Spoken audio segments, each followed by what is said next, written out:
Hello. അപ്പോൾ നമ്മുടെ new year ഒക്കെ വരാനായിട്ട് പോവാണ്. ഒരുപാട് പുതിയ തീരുമാനങ്ങളൊക്കെ എടുത്ത് ജനുവരി 1 തൊട്ട് നന്നാവാൻ വേണ്ടി ഇരിക്കുന്നവര് കുറേ പേരുണ്ടാവും ട്ടോ.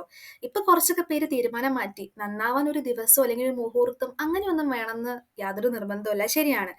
ജനുവരി 1 2 3 അല്ലെങ്കിൽ ഒരു ഡിസംബർ 16 തീയതി തൊട്ടാണ് നമ്മള് ആ ഒരു ചേഞ്ച് വരുത്തുന്നോ അങ്ങനെയൊന്നും യാതൊരുവിധ നിർബന്ധവുമില്ല. നമ്മൾ ഗ്രാജുവലി ചെറിയ സ്റ്റെപ്സ് എടുത്തെടുത്തെടുത്ത് നമ്മൾ വലിയൊരു ചേഞ്ചിലോട്ട് പോവാണ് ചെയ്യുന്നത്. ഇതൊരു ജേർണിയാണ്. ഒരു പോയിന്റ് ഒരു ദിവസോ അല്ലെങ്കിൽ ഒരു മാസമോ അല്ല നമ്മൾ ലൈഫ് തീരുമാനിക്കുന്നത്. അപ്പോൾ എന്നിരുന്നാൽ പോലും ഒരു വർഷം എൻഡ് ചെയ്യാണ് 2024. അതിൽ നമുക്ക് ഒരുപാട് കാര്യങ്ങൾ നല്ലത് നമ്മൾ പഠിച്ചിട്ടുണ്ട്, മോശം കാര്യങ്ങൾ സംഭവിച്ചു, ഒരുപാട് നഷ്ടങ്ങൾ പറ്റിയിട്ടുണ്ട്, ഒരുപാട് നേട്ടങ്ങൾ നമുക്ക് നേടിയെടുക്കാൻ സാധിച്ചിട്ടുണ്ടാവും. അതിൻ്റെയൊക്കെ ഒരു ലിസ്റ്റ് ആദ്യം തന്നെ ഒന്ന് എഴുതി വെക്കുക. അതിപ്പോൾ ഓൾറെഡി 2020 നല്ല പ്ലാനറും ജേർണലും നിങ്ങളുടെ കയ്യിൽ ഉണ്ടെന്നുണ്ടെങ്കിൽ അങ്ങനെ അതിനകത്ത് എഴുതി വയ്ക്കാം. അല്ലെങ്കിൽ ഒരു പേപ്പർ എടുത്തിട്ട് 2024 നമ്മുടെ ഒരു ലൈഫ് പ്രോജക്റ്റ് ആയിട്ട് എടുത്തിട്ട് 2024 നമ്മൾ നേടിയത്, നഷ്ടപ്പെട്ടത്, പാഠങ്ങൾ, അങ്ങനെ നമ്മുടെ ഐഡിയ അനുസരിച്ച് നിങ്ങൾക്ക് ഏതൊക്കെ ഫീൽഡ് ഏതൊക്കെ ക്രിയേറ്റീവ് ആയിട്ട് തോന്നുന്നോ അതൊക്കെ ഹെഡിങ് എഴുതിയിട്ട് പോയിന്റ്സ് ഒക്കെ എഴുതി വെക്കുക. അതൊന്ന് അനലൈസ് ചെയ്യാൻ വേണ്ടിയിട്ടാണ്, നമ്മുടെ ഈ വർഷത്തെ ഒരു ലൈഫ് ഒന്ന് അനലൈസ് ചെയ്യാൻ വേണ്ടിയിട്ട് മാത്രമാണ്. അത് ഓരോരുത്തർക്കും ഡിഫറെൻ്റ് ആയിരിക്കും.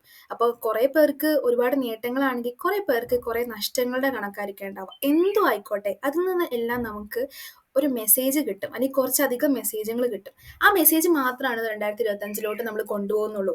നേട്ടങ്ങളുടെ വലിയൊരു എന്താ പറയുക, ഒരു അഹങ്കാരം അല്ലെങ്കിൽ ഇത്രയും നേടി എന്നുള്ള ഒരു ഭാവവും അല്ലെങ്കിൽ നഷ്ടപ്പെട്ടു എന്നുള്ള ഒരു ഡിപ്രഷനോ നിരാശയോ ഒന്നും നമ്മളിനി 2025 കൊണ്ടുപോകുന്നില്ല എന്ന് തീരുമാനിക്കുക. അതൊരു പുതിയ സ്റ്റാർട്ടാണ്.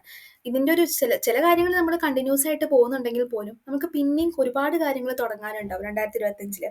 ആ ഒരു കാര്യങ്ങൾ പ്ലാൻ ചെയ്യാനായിട്ട് ഈ വർഷത്തെ ഒരു ഭാരവും ഒരു നേട്ടവും ഒരു നഷ്ടവും നമ്മളെ ഇൻഫ്ലുവൻസ് ചെയ്യാൻ പാടില്ല. അപ്പോൾ അങ്ങനെയുള്ള രീതിയിൽ നമ്മൾ പ്ലാൻ ചെയ്യുക. പ്ലാൻ ചെയ്യുമ്പോൾ പലർക്കും പല രീതിയിലാണ് ഇഷ്ടം. ഇപ്പോൾ ഞാനൊരു പ്ലാൻ ഏകദേശം ഒരു എക്സാമ്പിൾ പറഞ്ഞാൽ പോലും അത് എല്ലാവർക്കും നടക്കണം എന്ന് പോലുമില്ല. കാരണം ഒന്നെങ്കിൽ നമുക്ക് ടൈം ബ്ലോക്ക് ആയിട്ട് പ്ലാൻ ചെയ്യാം. ഇപ്പോൾ 3 മാസം 4 മാസം അങ്ങനെ കുറച്ച് ടൈം ബ്ലോക്ക് എടുക്കുക. ഒരു വർഷത്തെ കുറേ ബ്ലോക്ക് ആക്കി എടുത്തിട്ട് അത്രയും മാസത്തിനുള്ളിൽ ഇത്ര കാര്യങ്ങൾ ചെയ്തു തീർക്കാം എന്ന് വയ്ക്കാം. അല്ലെങ്കിൽ ഒരു വർഷത്തെ ഒരു ലോങ് പ്ലാൻ നമുക്ക് ഉണ്ടാക്കിയെടുക്കാനായിട്ട് സാധിക്കും. പക്ഷേ ഒന്നിച്ച് കുറേ കാര്യങ്ങൾ എഴുതുന്നതിനേക്കാളും നല്ലത് കുഞ്ഞു കുഞ്ഞു സ്റ്റെപ്സുകളായിട്ട് നമ്മുടെ വലിയ ലക്ഷ്യത്തിനെ കുഞ്ഞു കുഞ്ഞു കഷ്ണങ്ങളായിട്ട് മുറിച്ചിട്ട് ഓരോന്നും നേടിയെടുക്കുന്നതായിരിക്കും കൂടുതൽ നല്ലത്.